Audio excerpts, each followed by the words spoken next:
시청자 여러분 안녕하십니까? VOA 뉴스투데이 시작합니다. 미 국무부 고위관리가 북한의 핵 문제를 다루는 데 있어 미국은 한 번에 해결한다는 일시 해결 방침에 변함이 없다고 확인했습니다. 또 북한 내 위협이 제거된다면 미국의 대북 압박 정책은 중단될 수 있다고 밝혔습니다. 첫 소식 김영교 기자가 보도합니다.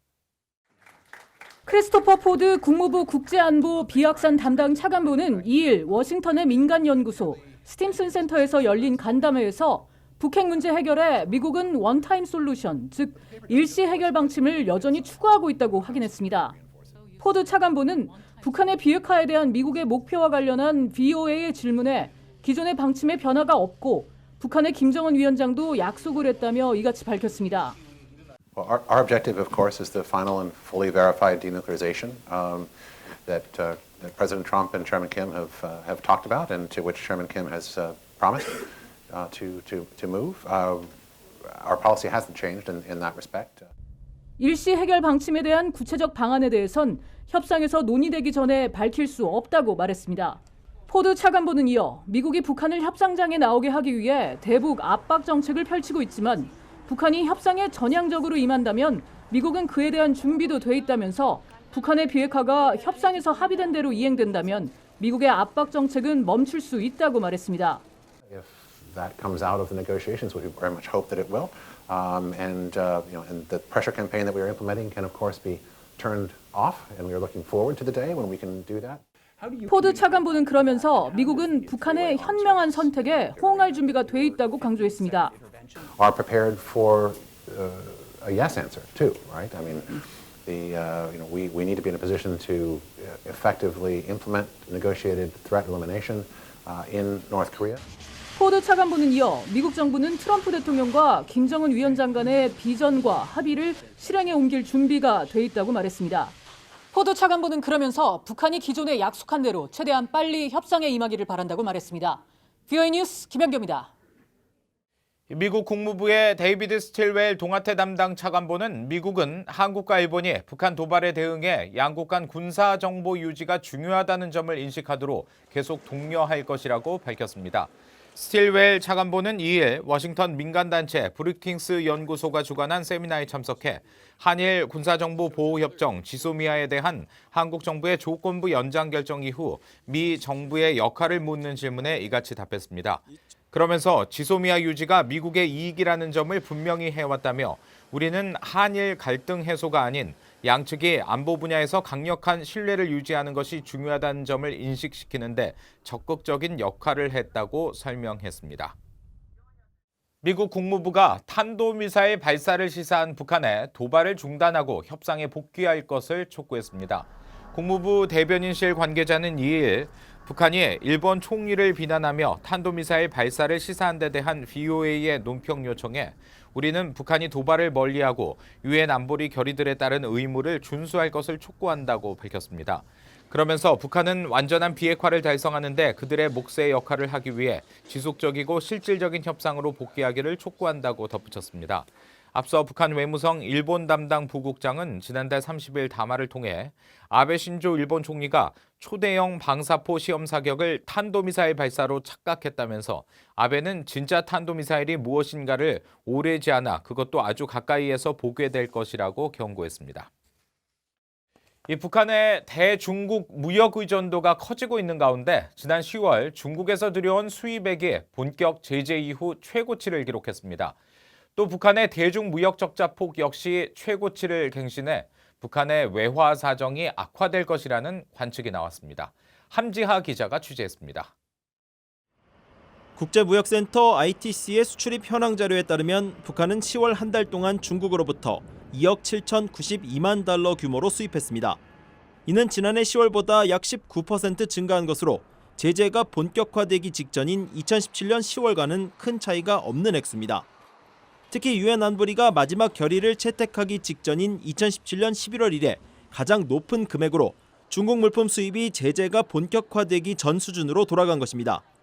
반면 북한의 대중 수출액은 1,646만 달러로 월 2억 달러를 넘나들었던 제재 이전 수준에는 크게 못 미쳤습니다. 수입은 크게 늘고 반대로 수출은 급감 상태를 유지하면서 북한의 대중무역 적자액은 2억 5,446만 달러, 사상 최고치를 기록했습니다.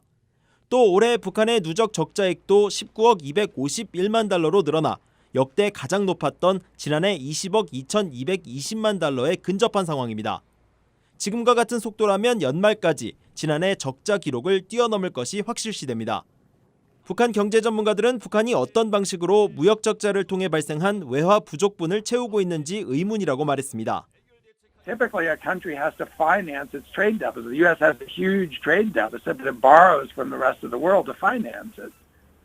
But how does North Korea finance that deficit?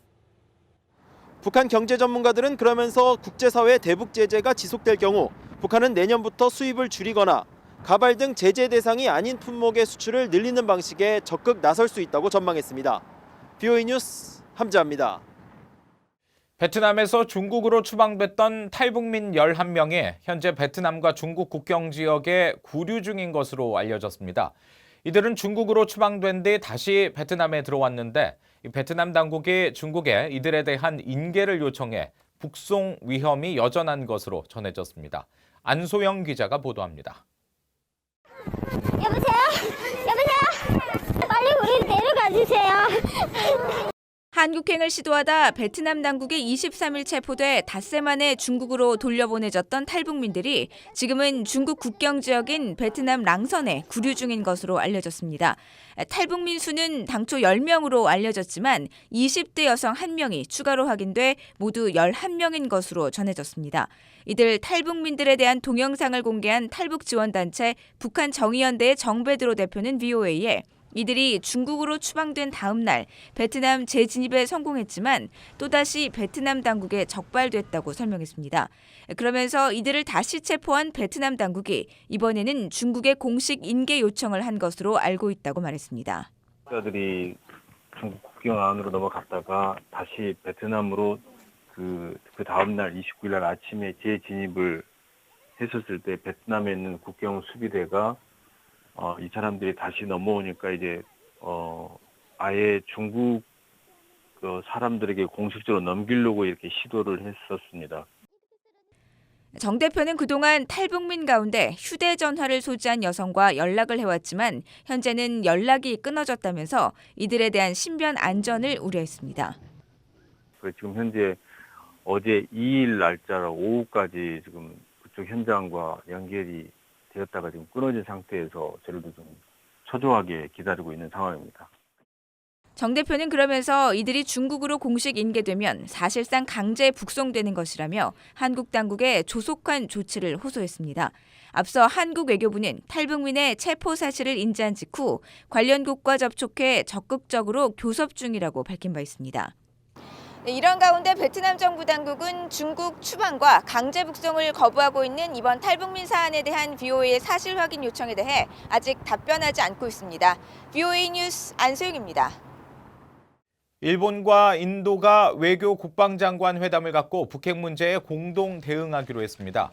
인도 태평양 전략 핵심 협력국인 일본과 인도는 지난달 30일 뉴델리에서 인도 외교 국방장관 회담 후 발표한 공동성명에서 양국은 인도 태평양 영내 군사 협력을 한층 강화한다고 밝혔습니다. 양국은 특히 북한에 잇따른 탄도미사일 발사는 명백한 유엔 안보리 결의 위반이라며 규탄하고 유엔 안보리 결의에 따라 북한의 모든 대량 파괴 무기와 탄도미사일에 완전하고 검증 가능하며 불가역적인 파기 실현의 중요성을 재확인했다고 설명했습니다. 노르웨이 정부가 유엔을 통해 미화 37만 9천 달러 상당의 대북 인도주의적 지원을 한 것으로 나타났습니다. 유엔 인도주의 업무조정국은 노르웨이 정부가 지난 10월 31일 유엔 인구기금에 북한의 인도적 지원 사업과 관련한 자금 37만 9천 달러를 전달했다고 밝혔습니다. 유엔 인구기금은 모성과 신생아 사망을 줄이기 위해 북한 의료기관에 필수 의약품과 의료 장비를 제공하고 산파를 훈련하는 사업을 진행하고 있으며 올해는 400만 달러 예산으로 북한 임산부 39만 5천 명을 지원 중입니다. 노르웨이는 올해 북한의 6번째로 큰 지원국이며 이번 지원 외에 상반기에 노르웨이 적십자를 통해 95만 달러를 북한에 지원했습니다. 이상으로 VOA 뉴스투데이 마칩니다. 함께해 주신 여러분 고맙습니다.